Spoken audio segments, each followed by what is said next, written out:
Bonjour tout le monde. Donc aujourd'hui, on va corriger les exercices qu'on avait fait que je vous avais envoyé, pardon, sur les angles. D'accord? Donc pour rappel, ce sont bien ces exercices-là, comme ça vous pourrez faire pause sur la vidéo. Le premier exercice et le suivant. Bien.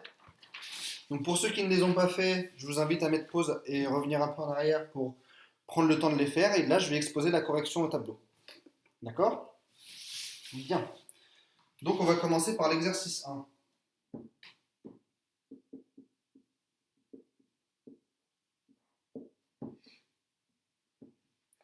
Donc je reproduis la figure à main levée.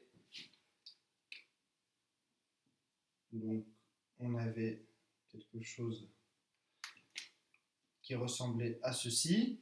Bien sûr, ces exercices, vous aviez l'habitude de les faire en classe, hein, ça vous fait un peu de révision avant d'aller plus loin. Et on avait les points suivants.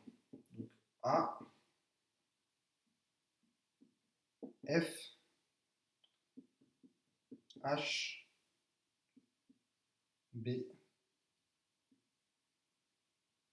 C, D, E et G. Bien. Donc, en analysant la figure suivante, on doit citer deux angles alternes internes. Bon, alors là, si vous reprenez la vidéo précédente qui vous explique les configurations, ici, on peut citer clairement que ces deux angles ici sont bien alternes internes. On aurait très bien pu prendre ces deux-là également. Ok? Donc petit a. Donc les angles. Prenez l'habitude de bien faire des phrases. Donc cet angle-là, il a pour sommet B et côté A, AB, BE. Donc c'est l'angle ABE. Et BED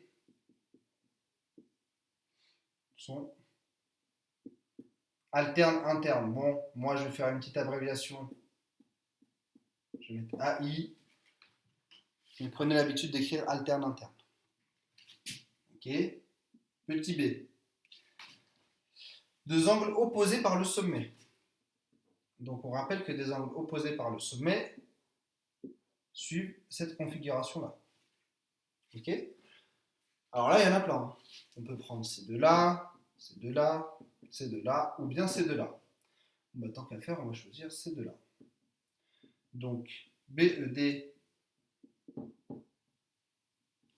ainsi que FEG. Ah oui, j'ai remarqué une chose, c'est qu'en classe, souvent, vous avez parfois du mal à nommer les angles. Donc, un pense-bête, quand vous avez un angle, par exemple, ici, le sommet, donc le point A, c'est la lettre qui va se retrouver sous le chapeau. Et après, vous mettez donc une deuxième lettre ici qui correspond à un des côtés, donc B par exemple, et la troisième lettre ici qui correspond à l'autre côté, C. Voilà. Donc BED et FG sont opposés par le sommet.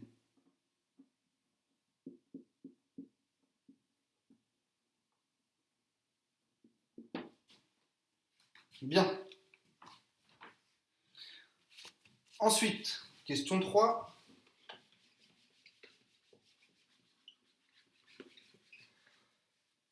Nous cherchons ici deux angles correspondants. Bon, je vais effacer au fur et à mesure hein, pour éviter de surcharger ma représentation. Donc deux angles correspondants, je vais le rappeler à droite, c'est lorsque j'ai cette configuration ici. Donc deux angles correspondants, c'est lorsque j'ai deux angles qui finalement ont le même positionnement par rapport à ces intersections-là. Si lui, au vu de cette intersection, il est en haut à droite, l'angle qui lui correspond doit être aussi en haut à droite. De la même façon, je vais le faire dans une autre couleur, cet angle-là correspond avec celui-ci. Bien. Donc, dans notre cas ici, on peut choisir par exemple ces deux-là. Donc les angles ABH et FEH sont correspondants.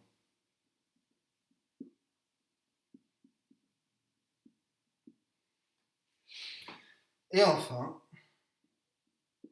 deux angles alternes externes. Alors les angles alternes externes ont cette configuration-là.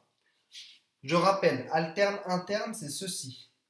Alterne externe, c'est à l'extérieur des deux droites. Donc je dois simplement les déplacer ici. Voilà.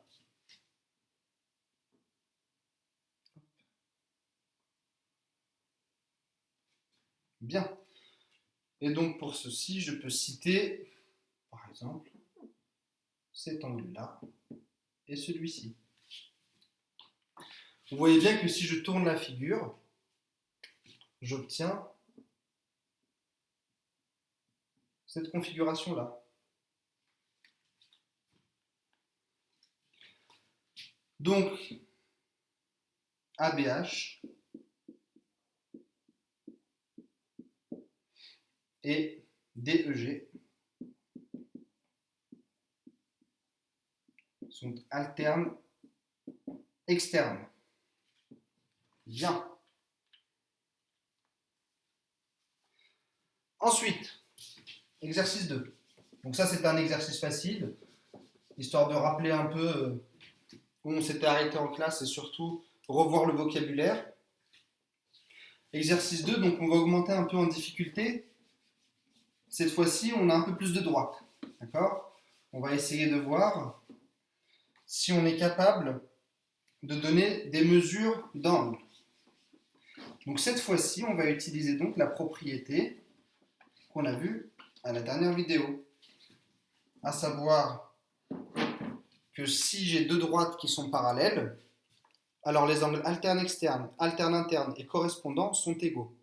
Et réciproquement, si les angles alternes internes, alternes externes et correspondants ou alternes externes ou alternes internes sont égaux, alors les droites, bien sûr, qui les supportent sont parallèles. D'accord ? Donc, je refais brièvement la représentation. Ce que je vais faire, c'est que je vais faire la représentation ici et la rédaction ici. Donc, on a nos deux droites qui sont parallèles, c'est dit dans l'énoncé. Donc, celle du haut s'appelle CD, celle du dessous A, B. Ensuite, j'ai une droite qui fait un angle de 60 degrés avec un point J, un point E ici, un point H, un point L. J'ai une autre droite. Alors, je vais la faire en bleu celle-ci, encore que je vais la faire en rouge aussi.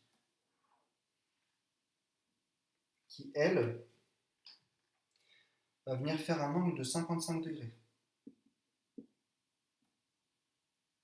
Et le point d'intersection ici s'appelle I. G, M. Et là, K.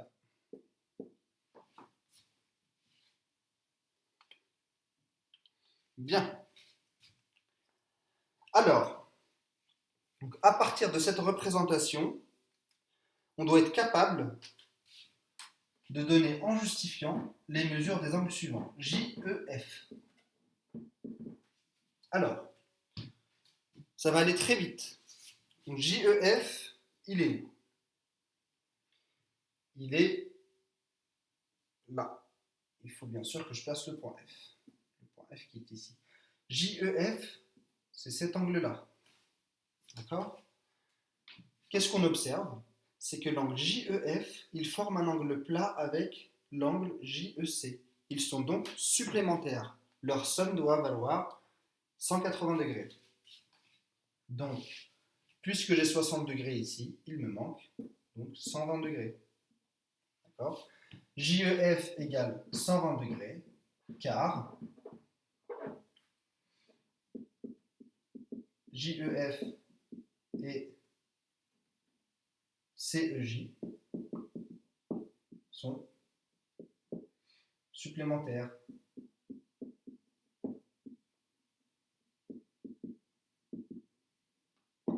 Alors, à ce niveau de simplicité, quand j'ai des chiffres ronds, 60 degrés ou 55 degrés, je n'ai pas besoin de poser l'opération.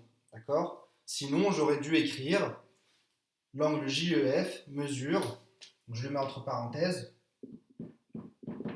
JEF égale 180 degrés moins JEC, donc 60 degrés, ce qui nous donne 120 degrés. D'accord ? Mais là, comme on est tous très forts en calcul mental, on a deviné tout de suite que ça faisait 120 degrés. Bien. Ensuite, pour la B, c'est l'angle, bon, petit cadeau, KFC. J'imagine que ça a dû en faire rire plus d'un. Alors, pour mesurer l'angle KFC, où il est l'angle KFC, il se trouve, c'est exactement cet angle-là. D'accord ? Qu'est-ce qu'on observe ? C'est exactement le même raisonnement qu'on vient d'avoir juste avant. Il est supplémentaire avec l'angle KFD. Donc je peux dire, donc je vais vous montrer du coup une autre façon de rédiger. KFC et KFD sont supplémentaires.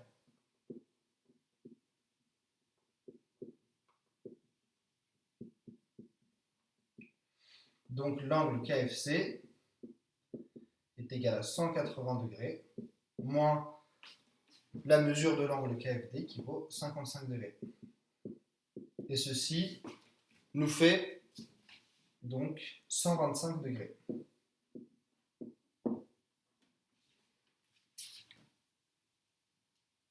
Ensuite, petit c, l'angle EFI. Alors l'angle EFI, donc ici, il faut que je marque. L'angle EFI, c'est exactement celui-ci.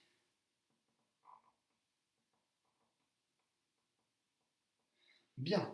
Alors, pour l'angle EFI, on a deux façons de faire, au moins. La première, c'est de dire qu'il forme un angle plat avec l'angle qu'on vient de trouver, donc KFC, que ces deux angles forment un angle plat, ils sont donc supplémentaires. Ou bien on peut changer d'argument pour aller plus vite. Parce que supplémentaire, c'est un mot presque aussi long que correspondant. On peut utiliser le fait que ces deux angles sont correspondants. Et du coup, ça va plus vite en effet, parce que lorsqu'on a deux angles correspondants, on n'a pas besoin de faire de calcul. Ils sont systématiquement égaux. Donc, les angles EFI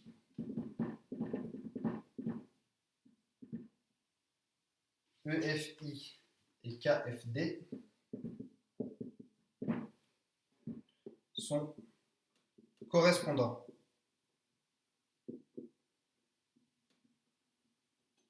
Donc, égaux. Bon, pardonnez mon écriture, mais bon. Donc, je peux conclure que EFI égale 55 degrés. Donc là, je ne vais pas le noter, on le voit bien ici. Ensuite, petit d. Question petit d. On cherche l'angle AGM.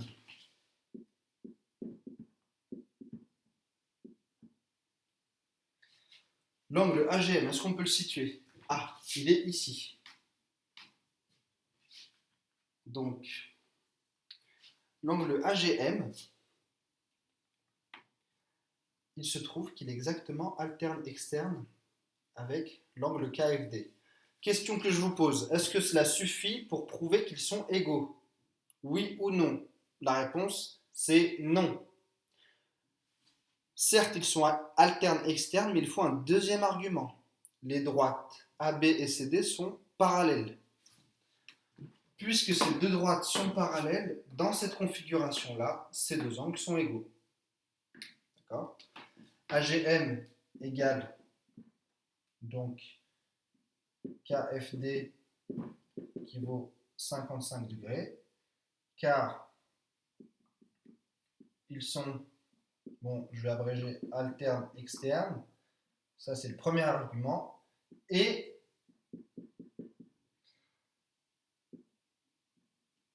AB est parallèle à, ce truc-là il ne sert à rien, je vais l'enlever, CD. Cela signifie qu'en devoir, ou au brevet, ou lorsque vous passez un examen, si vous ne justifiez pas par ces deux arguments, vous n'avez pas les points. D'accord? Car on a déjà vu des configurations comme ça où les angles étaient alternes externes, mais les angles ne sont pas égaux. Donc il faut dire que les deux droites sont parallèles. Sans quoi vous n'avez pas répondu à la question de la façon la plus convenable qui soit. Bien. Donc je vais faire un peu de place pour la suite.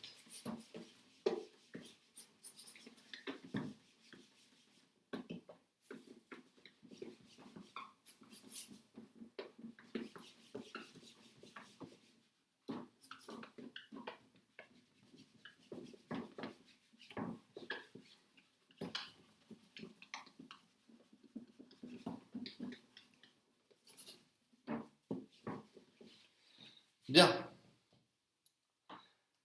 Petit e. Alors, question E. On cherche à déterminer la mesure de l'angle IHB.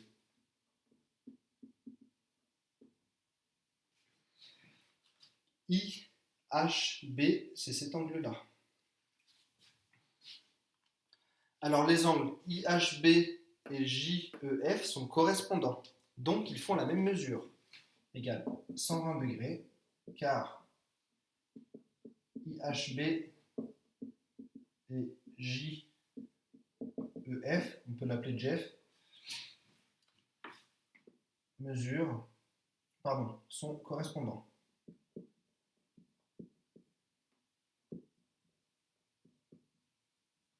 Alors tout ça, ça me fait penser à notre cher ami Zakaria, qui s'amuse à lire les angles en classe. Il ne va pas lire IHB, il va lire IB, ou bien Jeff. Voilà, petit clin d'œil pour toi, Zakaria. Ensuite, tu vois, à force de faire des blagues, j'en oublie mes arguments. Donc, ces deux angles sont correspondants et les droites AB et CD sont parallèles.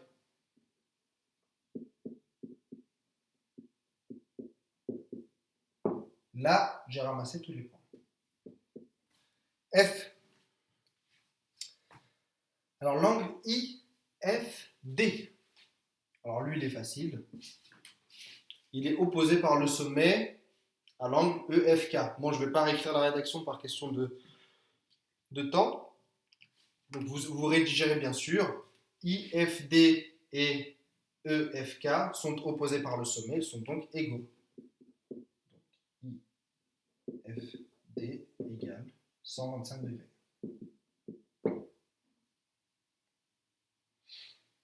Bien. G. L'angle AHI. AHI. Cet angle-là. On voit bien qu'il est correspondant avec celui-ci. D'accord? Parce qu'on est bien dans cette configuration-là. Ils sont correspondants et les deux droites sont parallèles. Donc il faut suivre la même rédaction que pour cette question et on obtient que l'angle AHI mesure 60 degrés. Et enfin le dernier, MGH. Donc l'angle MGH, d'abord je le localise. MGH, c'est cet angle-là. Et je vois aussi qu'il est correspondant avec celui-ci, qui était opposé par le sommet à celui-ci. Donc MGH et IFD sont correspondants, les deux droites sont parallèles, je peux conclure qu'ils ont la même mesure. Pardon. Et voilà, ils mesurent donc tous les 225 degrés. Bien. Alors, ensuite, il y avait une petite question bonus. Donc, je vais effacer ce qu'il y a à droite. Pour la question bonus, il fallait utiliser une petite propriété. Alors, pour ceux qui ne l'ont pas traitée, je vous la rappelle. La question bonus, pendant que j'efface mes angles ici, bien sûr, au besoin, je les réécrirai. La question bonus, c'était de déterminer tous les angles du triangle EGH. Pardon, du triangle IGH, donc GHI. D'accord? Voilà. Donc, sachant que celui-ci faisait, on avait trouvé cet angle-là. Bien.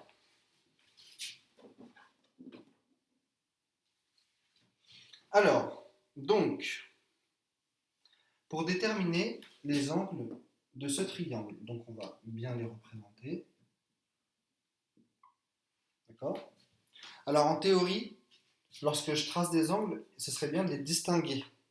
D'accord? Avec des petits codages. Mais là, vous avez bien vu le nombre d'angles que je dois tracer au tableau. Ça viendrait plus nous poser problème qu'autre chose. Donc là, on part du principe que nos angles ne sont pas tous de la même mesure. Et ici, et dans ce cas précis, on n'accorde pas d'importance au codage, ou plutôt au non-codage. Donc, dans ce triangle-là, qu'est-ce que j'ai? Cet angle-là, je le connais. On a dit qu'il mesurait 60 degrés car il était correspondant à celui-ci et que les deux droites sont parallèles. Donc déjà, sur les trois angles, j'en ai un. Donc, GHI mesure 60 degrés. Maintenant, IGH, de la même façon, lui, il est correspondant avec celui-ci. Donc, il mesure, et que les deux droites sont parallèles, il mesure donc 55 degrés. Et troisième angle, donc celui-ci, GIH,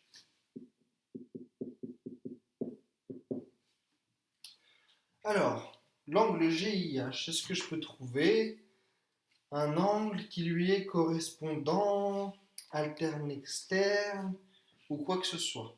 Non, il n'y a absolument rien. Alors ici, il fallait utiliser une propriété que je vais vous énoncer, qui dit que, alors propriété,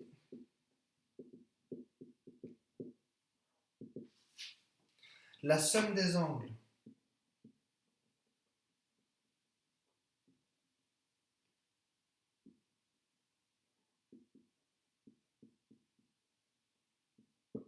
d'un triangle vaut toujours, j'insiste sur le toujours, 180 degrés.